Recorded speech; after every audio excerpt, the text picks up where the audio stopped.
بسم الله الرحمن الرحيم والحمد لله رب العالمين، والصلاة والسلام على سيدنا محمد وعلى آله وصحبه وسلم أجمعين. معكم النهاردة إن شاء الله فيديو جديد من فيديوهاتكم عبر صفحاتكم كورة مع المصري.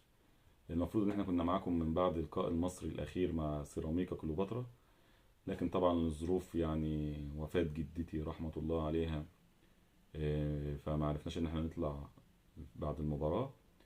فربنا يرحمها يا رب ويجعلها من أهل الجنة، ويرحم أبي يا رب، ويرحم جميع أموات المسلمين أجمعين. هنتكلم بقى معاكم إن شاء الله النهاردة على مباراة المصري والزمالك المرتقبة غدا بإذن الله، مباراة من دور المجموعات في بطولة الكونفدرالية الأفريقية.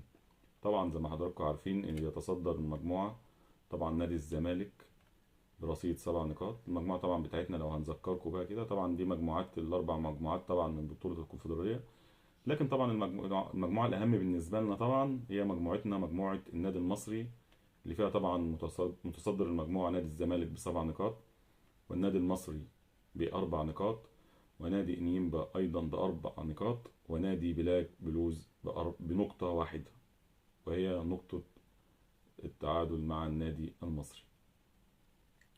لا كده يبقى المجموعة ديت كده، الجدول ده آسف، الجدول ده كده مش مظبوط، لأن عندك بلاك بلوز كسب انيمبا، ده هي دي مش ترتيب، دي كده المجموعات، آسفين.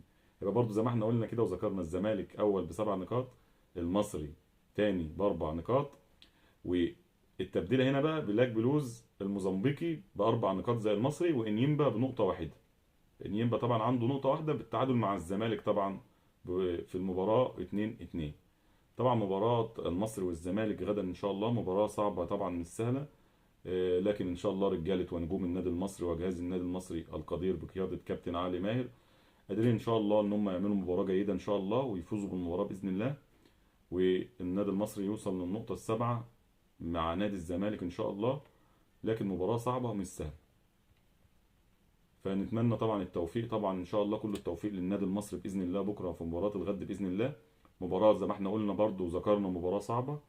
صعوبة المباراة جاية ان انت بتلاعب نادي الزمالك، لسه كنت ملاعب الزمالك في اقل يعني من اقل من اسبوعين في دور المجموعات، ونادي الزمالك قدر ان هو يفوز على النادي المصري بنتيجة 1-0. فدي المباراة التانية، مباراة العودة طبعا، وهي مباراة النادي المصري. فالمباراة صعبة ما هي سهلة طبعا للفريقين. صعوبة المباراة جاية ان الزمالك دارس النادي المصري، والنادي المصري دارس نادي الزمالك.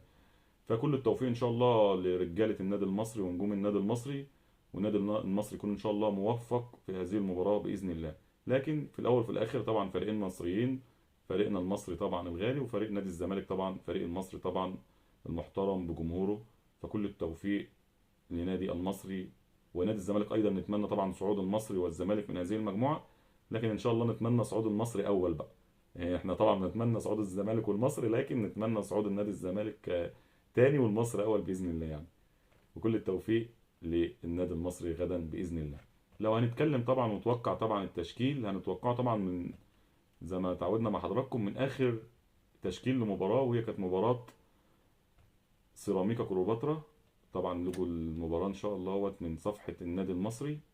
طبعا المباراه غدا ان شاء الله زي ما ذكرنا الاحد باذن الله الساعه 6 مساء بتوقيت القاهره في برج العرب. لو هنتكلم على اخر تشكيل طبعا للنادي المصري، اخر مباراة للنادي المصري في الدوري لعب مع نادي سيراميكا وانتهت بالتعادل الايجابي 1-1. طبعا كانت مباراة لو هنتكلم فيها شوية كده سريعا يعني، مباراة كانت جيدة طبعا من النادي المصري. النادي المصري لعب بشكل كويس جدا في المباراة. كابتن علي ماهر قدر ان هو يعمل استحواذ في المباراة، والتشكيل كان موفق طبعا. وقدرت ان انت بعد من خسارة 1-0 لتعادل 1-1، وكنت تقدر ان انت تتعادل بعد التعادل في مباراه تقدر ان انت ترجع للمباراه وتعمل رومنتادا وتكسب. لكن طبعا التوفيق ما كانش محالفنا ان احنا نكون موفقين طبعا للفوز، لكن الحمد لله برضو هنقول نقطه احسن من الخساره، وتقدر ان انت تبني عليها لقدام في الماتشات القادمه باذن الله من مباراه الدوري ومباراه افريقيا ان شاء الله في بطوله الكونفدراليه الافريقيه. النادي المصري لعب طبعا بتشكيل زي ما قدام حضراتكم، تشكيل النادي المصري اخر مباراه سيراميكا. بدأ في حراسة المرمى بمحمود جاد، باك يمين كريم العراقي، اتنين مساكين محمد هاشم وخالد صبحي، باك شمال عمرو سعداوي، اتنين نص ملعب صمادو ومحمود حماد. يتقدمهم كصانع لعب عبد الرحيم دغموم، هاف يمين احمد القرموطي، هاف شمال فخر الدين بن يوسف، ورأس حربة وحيد صلاح محسن. ده كان التشكيل اللي الكابتن علي ماهر بدأ بيه في اخر مباراه من مباريات الدوري لمباراه المصري وسيراميكا. انا اعتقد ان التشكيل ممكن يكون كابتن علي ماهر يعني يبقى فيه ممكن في مباراه الزمالك تغيير لاعبين او ثلاثه بالكتير. يعني ممكن لو هنتوقع طبعا لمباراه الغد، انا اتوقع يعني من توقعنا محمود جاد طبعا في حراسه المرمى، يعتبر كده اخر حد بدأ مع كريم العراق ايضا. في طبعا غيابات، لو هنتكلم على الغيابات طبعا من مباراة الغد عندنا غيابات مؤثرة جدا. عبد الرحيم دغموم طبعا للانذار الثالث، عنده 3 انذارات. وطبعا برضو اللهم صل على النبي باهر المحمدي ايضا عنده الاصابة طبعا، تغيير برضو هيكون يعني برضو يعني 2 لعيبه مؤثرين طبعا في تشكيله النادي المصري. لكن كل لعيبه النادي المصري الموجوده قادره ان هي ان شاء الله تكون على قد ثقه الجهاز الفني وثقه جمهورها، واي لاعب يكون متواجد ان شاء الله يكون قد الثقه ويظهر بشكل كويس. فزي ما احنا قلنا محمود جد في حراسه المرمى، باك يمين كريم العراقي، باك شمال هيكون عمرو سعداوي، 2 مساكين هيبقى هم برضو اخر حد بدأ وهم اللي جاهزين محمد هاشم وخالد صبحي. في نص الملعب اعتقد هيبدا برضو الكابتن علي ماهر بصماده، ده لو ما هوش مصاب يعني، لان اخر مباراه كده متهيألي كان خرج للاصابه، لكن ان شاء الله يكون سليم. ممكن برضو محمود حماده معاه. التغيير بقى هتكون هنا عبد الرحيم دغمور طبعا زي ما قلنا ان هو مصاب. اعتقد كابتن علي ماهر ممكن يبدا بسمير فكري كصانع لعب، بيقدر يلعبها سمير فكري، يقدر يلعب في نص الملعب ويبدا بيلعب في اكتر من مركز في الخطوط الهجوميه والخطوط الدفاعيه ايضا. فاعتقد ان ممكن يكون سمير فكري. هاف يمين هيكون احمد القرموطي. هاف شمال هيكون محمد الشامي. طبعا لو كنا بنتكلم في اخر مباراه بدا بفخر الدين بن يوسف هاف شمال، لكن في مباراه الزمالك اعتقد ان الكابتن علي ماهر هيدفع بمحمد الشامي طبعا لسرعات، وهيبقى قادر ان هو يعني ايه يبدا بمحمد الشامي ممكن يكون احسن. وحته ان فخر الدين بن يوسف يعني ايه، طبعا ناس كتير من الجمهور طبعا بتتكلم ان فخر الدين ما ينفعش يلعب هاف. انا مع حضرتك طبعا لو كواحد من الجمهور بتكلم، فخر الدين في الهاف شمال مش كويس. لكن تشكيله كابتن علي ماهر بتكون فيه ممكن انت شايف ان فخر بيلعب هاف لكن بيبقى فيه تغيرات كتير في الملعب. فالكابتن علي ماهر عنده درايه بجميع اللعيبه. احنا جمهور ومساندين، انا بتكلم الان كواحد من الجمهور اكتر من محلل. فاحنا واجبنا ان احنا نساند دايما، وطبعا معانا جهاز فني محترم بقياده كابتن علي ماهر، بقولها مره واثنين وثلاثه وعشرة كمان، من احسن اجهزه الفنيين في الدوري بشهاده جميع المحللين، بتلعب كوره بشكل كويس. يعني انت عندك النهارده لو هتتكلم ككريم العراقي، كريم العراقي في التشكيل بينزل باك يمين، لكن بتشوف متطلبات تانية من كريم العراقي بتشوفه في نص الملعب وبيزيد كصانع لعب. فالكابتن علي ماهر عامل تشكيل السنه دي كويس جدا جدا جدا، واللعيبه بادوار كتير في الملعب. فكل التوفيق طبعا لجهازنا الفني بقياده كابتن علي ماهر ولاعيبتنا الرجاله النجوم لاسعاد جمهورهم النادي المصري المحترم. فقلنا طبعا يعني هيبتدي بمحمد الشامي هاف شمال، رأس حربة هيكون صلاح محسن.